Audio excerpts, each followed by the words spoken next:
திருப்பூரில் ரங்கராஜ் பாண்டே, மணிகண்டன், பழனி, எழிலரசி, கபிலா விசாலாட்சி, ஹேமவர்த்தினி, நாராயண கோவிந்தன் பங்கேற்கும் சாணக்கியாவின் சில் பட்டிமன்றம் ஆகஸ்ட் 8 சனி மாலை 6 மணிக்கு. இடம் காயத்ரி மஹால், காங்கேயம் ரோடு, திருப்பூர். அனைவரும் வருக. அனுமதி இலவசம். பாலியல் குற்ற வழக்குகளில் குற்றப்பத்திரிகை தாக்கல் செய்யப்பட்ட நாளிலிருந்து 2 மாதங்களுக்குள் பாலியல் வழக்குகளை விசாரித்து முடிக்க வேண்டும் என மாவட்ட நீதிபதிகளுக்கு உயர்நீதிமன்றம் அறிவுறுத்தியுள்ளது.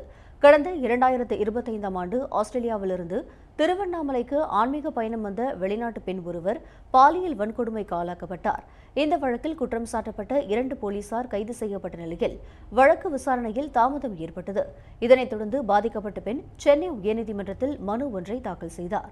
இந்த மனுவை விசாரித்த தலைமை நீதிபதி அமர்வு தமிழ்நாட்டில் பாலியல் வழக்குகளுக்கான நடைமுறைகள் முறையாக பின்பற்றப்படுவதில்லை என அதிருப்தி தெரிவித்தது.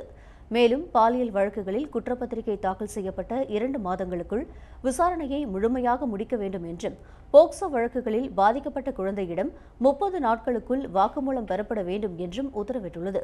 குறிப்பாக ஓராண்டிற்குள் முழு விசாரணையும் முடிக்கப்பட வேண்டும் என்று உத்தரவிட்ட உயர்நீதிமன்றம் மாநிலத்தில் காலியாக உள்ள போக்சோ சிறப்பு நீதிமன்ற பணியிடங்களை விரைந்து நிரப்பவும், கூடுதலாக 6 புதிய சிறப்பு நீதிமன்றங்களை அமைக்கவும் அரசுக்கு உத்தரவிட்டுள்ளது.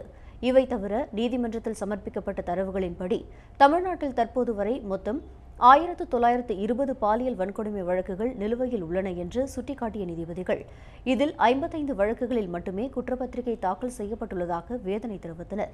மேலும் மாநிலம் முழுவதும் 18,983 போக்சோ வழக்குகள் நிலுவையில் உள்ள நிலையில் வெறும் 12,983 வழக்குகளில் மட்டுமே குற்றப்பத்திரிகை தாக்கல் செய்யப்பட்டுள்ளது என்ற அதிர்ச்சி தகவலும் வெளியாகியுள்ளது.